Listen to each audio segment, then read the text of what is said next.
Hello student, good morning.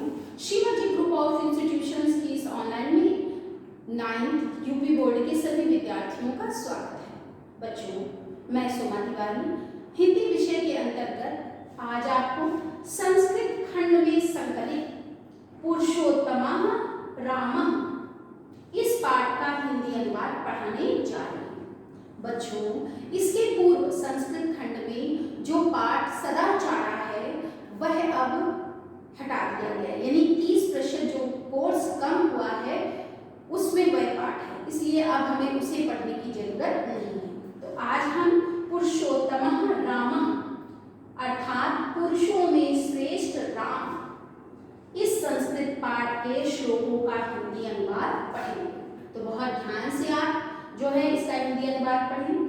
जिन बच्चों के पास हिंदी की पुस्तक है तो अपनी पुस्तक में संस्कृत खंड के अंतर्गत पुरुषोत्तमः रामः यह पाठ निकालकर आप सभी जो है मेरे साथ इसके श्लोकों का हिंदी अनुवाद पढ़ें। देखिए बच्चों, इक्ष्वाकु वंश प्रभो प्रभो रामो नाम जनय सुता नियतात्मा महावीर्यो महावीर्यो द्युतिमान धृतिमान वसी।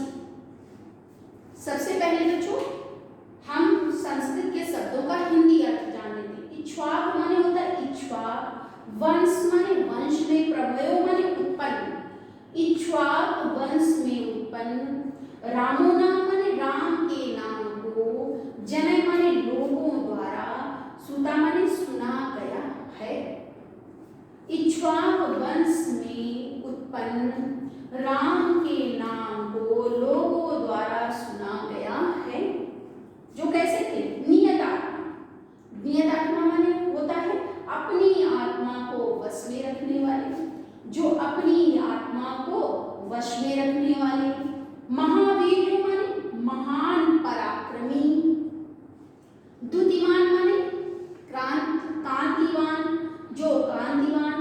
धृतिमान माने धैर्यवान। और वशी का अर्थ होता है बच्चों इंद्रियों को वश में करने वाले थे, जो अपनी आत्मा को वश में रखने वाले। महावीर्यों, वीर्यों माने महावीर्यों माने होगा महान पराक्रमी। द्युतिमान माने कांतिवान। धृतिमान माने होता है धैर्यवान। वशी माने इंद्रियों को वश में करने वाले थे। उन्हें देख ले इस श्लोक का हिंदी अनुवाद। इक्ष्वाक वंश में उत्पन्न राम के नाम को लोगों द्वारा सुना गया, जो अपनी आत्मा को वश में रखने वाले, महान पराक्रमी, कांतिमान, धैर्यवान, अपनी इंद्रियों को वश में करने वाले थे। आया बच्चों समझ में?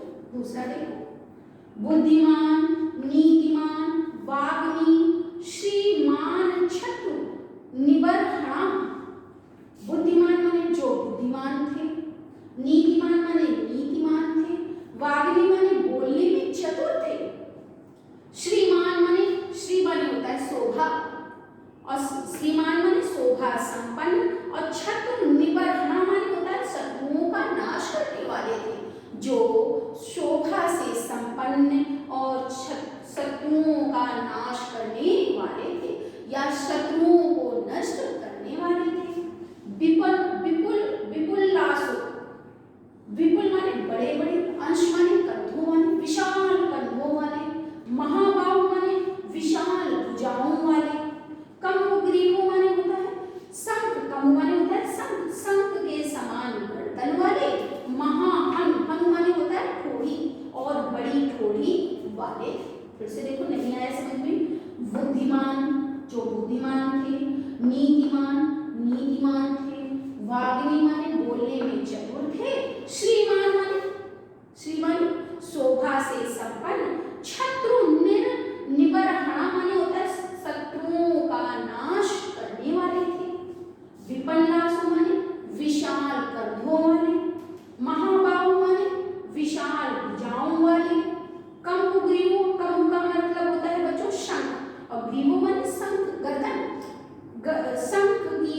शंख के समान गर्दन वाले, महा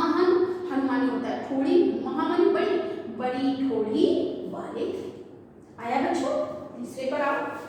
महोरस्को महस्वाशो गुण जत्रुरिंदमम रिंदमः।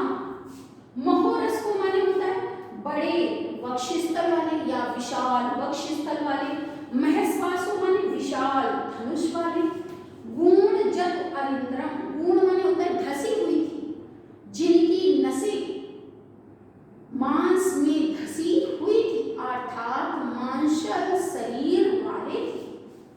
अजानुबाहु, अजानुबाहु माने जिनकी बाहें घुटनों तक लंबी। सुशिरा माने सुंदर सिर वाले। सुललाटा माने, ललाट माने होता मस्तक, सुंदर मस्तक वाले। सुविक्रमा माने अत्यंत पराक्रमी थे। फिर से देखो बच्चों, नहीं आया होगा। महोरस्को, महोरस्को का क्या लिखा हुआ है देखिए सरकार, बड़े वक्षस्थल वाले, जो बड़े वक्षस्थल वाले। महस्वाशो माने विशाल धनुष को धारण करने वाले।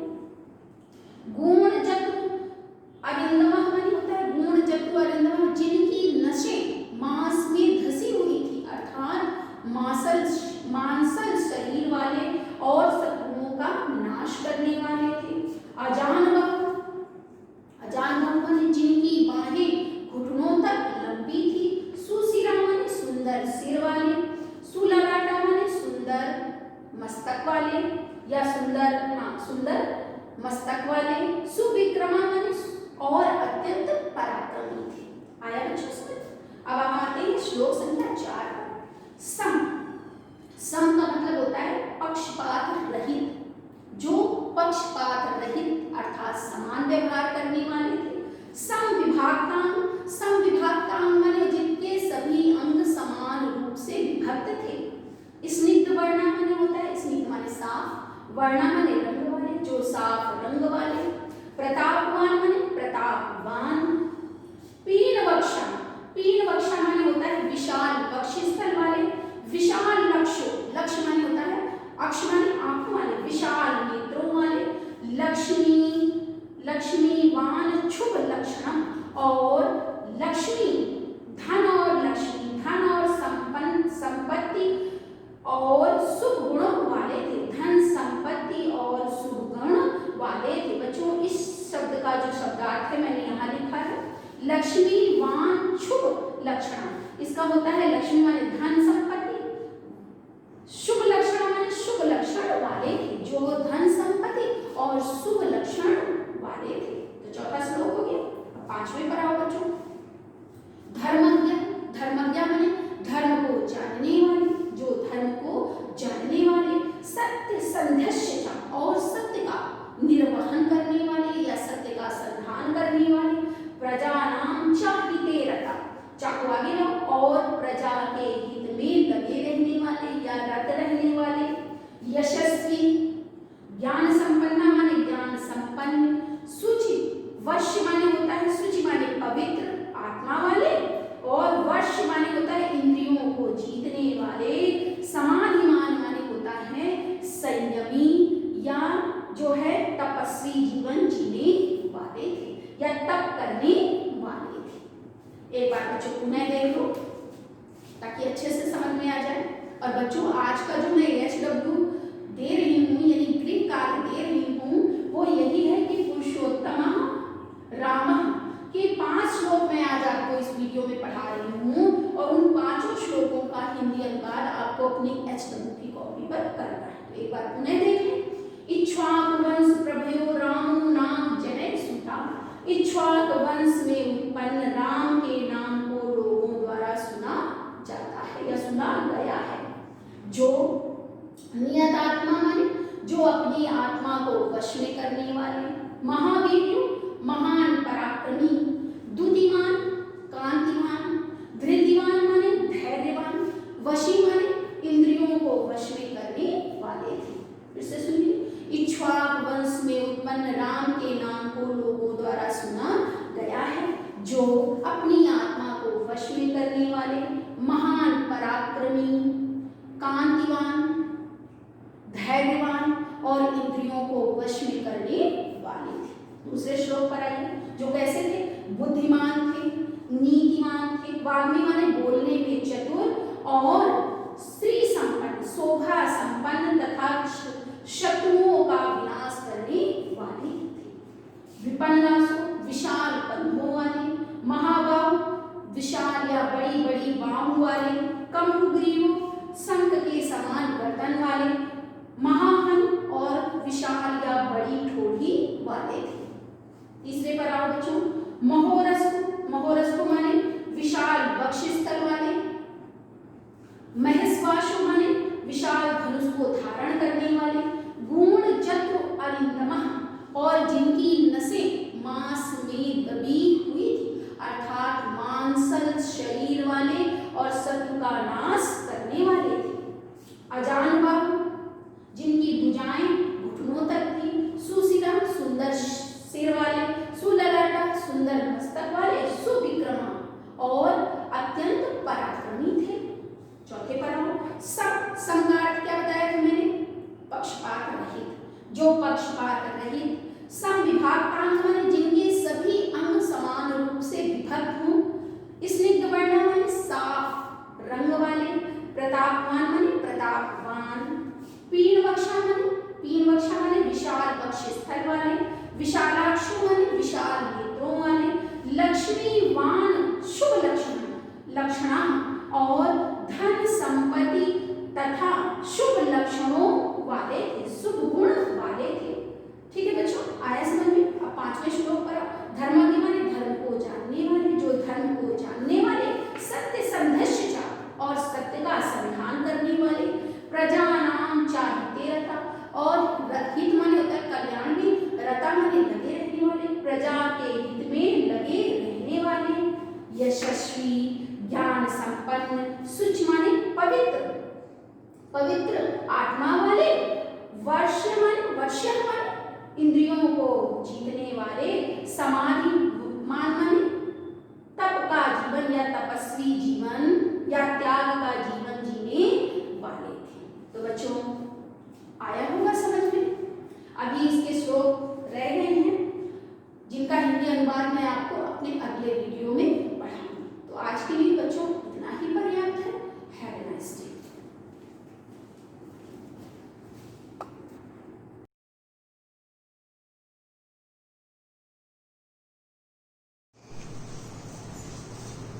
Hello students, welcome to online classes of Shivaji Group of Institution. Myself Jyoti Mishra and today's my topic is electoral politics. This chapter is related for class 9th English medium, social science और ये civics का chapter है, name है electoral politics. In my previous video I had already explained why do we elect representatives. And the second topic I had cleared why is there political competition in India. Political competition India में क्यों है? क्योंकि there are so many political parties in India. And now the today's topic is how we elect representatives. हम representatives को कैसे elect करते हैं?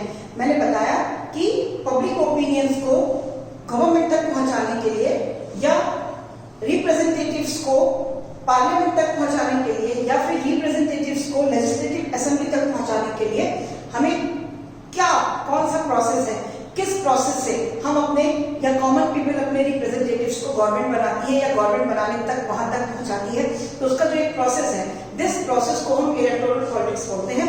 इस प्रोसेस को हम इलेक्शन बोलते हैं, जो कि मैंने प्रीवियस वीडियो में अपने क्लियर किया था कि इलेक्शन क्या होता है। आज हम इसमें पढ़ेंगे कि किस तरीके से रिप्रेजेंटेटिव्स को हम इलेक्ट करते हैं। तो उसमें जो हमारा फर्स्ट है वो है इलेक्टोरल रोल। जब भी कोई इलेक्शंस कंडक्ट होते हैं, इलेक्शंस स्टार्ट होते हैं, एक इलेक्शन कमीशन होता है जो कि इलेक्शंस को कंडक्ट करता है। इंडिया में भी यही सेम सिस्टम है। जो इलेक्शन कमीशन होता है वो उसका जो सबसे पहला वर्क होता है वो एक इलेक्टोरल रोल बनाना होता है, जिसको हम लोग वोटर्स लिस्ट भी बोलते हैं। वोटर लिस्ट का मतलब होता है कि वो लोग जो वोट करेंगे। देखो दो चीजें होती है, बहुत इंपॉर्टेंट है इसमें डिफरेंशिएशन समझना। वोटर्स होते हैं जो कि वोट करते हैं और कैंडिडेट्स होते हैं जिन्हें वोट किया जाता है। Is it clear? तो फर्स्टली जो है वो वोटर लिस्ट बनाई जाती है जिन्हें वोट करना है। उनको जो भी वो लिस्ट बनती है वो किस पे जो है बेस्ड होती है? यूनिवर्सल एडेड फ्रेंचाइज, जिसे हम लोग बहुत बार पढ़ चुके हैं और बहुत इजी है। इसका मतलब होता है कि 18 और 18 के अबव जो होते हैं उनको जो है वोट करने का पूरा राइट है। There is no discrimination on the basis of caste, creed, religion, language या रीजन। Is it clear? तो ये हो गया यूनिवर्सल एडेड फ्रेंचाइजी। वो सभी लोग जो है वो वोटर लिस्ट में आते हैं जो 18 और 18 के अबव होते हैं। बस जो लोग थोड़े मैड होते हैं या किसी तरीके से उनको मेंटल कोई प्रॉब्लम होती है वो लोग वोट नहीं करते हैं। एंड द सेकंड चीज है वो है नॉमिनेशन ऑफ कैंडिडेट्स। उसके बाद कैंडिडेट्स का नॉमिनेशन किया जाता है, मतलब कि ये हर एक पॉलिटिकल पार्टी का अपना खुद का डिसीजन होता है। जिस तरीके से पॉलिटिकल पार्टीज होती है वो क्या करती है, अपने कैंडिडेट्स को नॉमिनेट करती है कि उन्हें किस कॉन्स्टिट्यूएंसी से किस मेंबर को टिकट देना है। नॉमिनेशन ऑफ कैंडिडेट्स को हम टिकट भी बोलते हैं। टिकट को लेना, जैसे कि उनको जो पार्टी के टिकट्स होते हैं इनके लिए एक ही एलिजिबिलिटी होती है, वो होती है उनकी एज 25 होनी चाहिए। जैसे इसमें 18 होती है वोटर्स के लिए, 18 और 18 के अबव होती है एज, ऐसे ही यहाँ पर 25 एज होती है कैंडिडेट्स के लिए। इसके अलावा उनके साथ उनके लिए कोई भी educational qualification is no important, because क्योंकि ये जो होता है ये एक पब्लिक रिप्रेजेंटेटिव्स होते हैं और पब्लिक के बीच से आते हैं, तो उनके साथ कोई भी बाउंडेशन नहीं लगाया जाता। तो ये इसमें सबसे पहला हो गया पार्टी टिकट। सेकंड हो गया नॉमिनेशन फॉर्म। जब उनको पार्टी का टिकट मिल जाता है तब उन्हें एक नॉमिनेशन फॉर्म भरना होता है। उस फॉर्म को भरने के बाद उन्हें कुछ सिक्योरिटी, मतलब कुछ मनी सिक्योरिटी डिपॉजिट करनी पड़ती है मनी के रूप में, मतलब कुछ पैसा उनको एज ए सिक्योरिटी अपनी पार्टी में डिपॉजिट करना होता है। एंड सेकंड, फर्स्ट बताया इलेक्टोरल रोल होता है, सेकंड नॉमिनेशन ऑफ कैंडिडेट्स होता है, and third is election campaign. Election campaign का मतलब होता है, आपने देखा होगा कि किस तरीके से जिस समय इलेक्शन आ रहे होते हैं कुछ दिन पहले से ही आपको रोड्स पे काफी सा शोर सुनाई देता है। बहुत सारी पॉलिटिकल पार्टीज के जो कैंडिडेट्स होते हैं, जो उनके एक्टिव मेंबर्स होते हैं, जो उनके वर्कर्स होते हैं, वो सब क्या करते हैं, वो एक जुलूस के साथ में, या आप देखते होंगे कैंपेन करते हुए निकलते हैं बहुत ज्यादा कि इनको वोट करिए और इस तरीके से, और वो बहुत सारी जो है वो असेंबलीज भी करते हैं, बहुत सारी जगह पे एक इकट्ठे होके वो अपनी स्पीचेस भी देते हैं जो भी उनके कैंडिडेट्स होते हैं। क्यों देते हैं? क्योंकि वो ये बताने की कोशिश करते हैं कि किस तरह से उनकी पॉलिटिकल पार्टी दूसरी पॉलिटिकल पार्टी से अच्छी है, या क्यों, मतलब व्हाट इज द रीजन कि वो हमें वोट दें। ऐसा हमें क्या है, ऐसा हम क्या करेंगे कि लोग हमें वोट दें और हमको जिताएं और हम जो है वो एमपी या एमएलए बने। इसके लिए वो जो कैंडिडेट्स खड़े होते हैं वो स्पीचेस देते हैं ताकि लोगों का जो फोकस है, जो अट्रैक्शन है, वो उनकी तरफ बढ़े और लोगों का विश्वास जीतने की कोशिश करते हैं कि वो हमको वोट करें ताकि हम आगे चल के उनकी प्रॉब्लम्स को सॉल्व करेंगे। तो इस तरीके से ये इलेक्शन कैंपेन में आता है। और ये इसका जो टाइम पीरियड होता है वो जब फाइनल लिस्ट कैंडिडेट्स की बन जाती है और जब पोलिंग होती है उसके बीच में जो 2 वीक्स का जो टाइम होता है, वो 2 वीक्स का पीरियड जो होता है वो इलेक्शन कैंपेन के लिए रखा जाता है। तो आज हमने आपको बताया कि हम लोग क्या पढ़ चुके हैं, why do we elect representatives. मैंने अपने प्रीवियस वीडियो में रिप्रेजेंटेटिव्स की इंपॉर्टेंस बताई थी और क्यों उनको हम इलेक्ट करते हैं, इसलिए मैंने डिस्कस किया था। फिर मैंने बताया कि किस तरीके से इंडिया में पॉलिटिकल कॉम्पिटिशन बहुत इंपॉर्टेंट है या हो रहा है। और आज हमारा जो टॉपिक था वो हाउ वी इलेक्ट रिप्रेजेंटेटिव्स, कि हम रिप्रेजेंटेटिव्स को इलेक्ट कैसे करते हैं, ये हमने डिस्कस किया।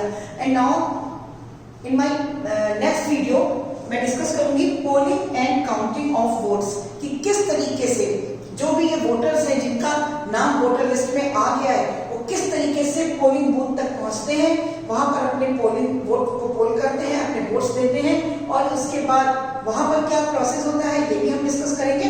और उसके बाद किस तरीके से वोट्स की काउंटिंग होती है और इसके बाद जो है वो इलेक्शन का रिजल्ट निकलता है और जो जीतता है वो एक एमपी, मतलब मेंबर ऑफ पार्लियामेंट, या फिर एमएलए, अगर जो है वो स्टेट लेजिस्लेचर के जो है वो इलेक्शन हो रहे हैं तो वो member of legislative assembly elect हो जाता है। That's all for today.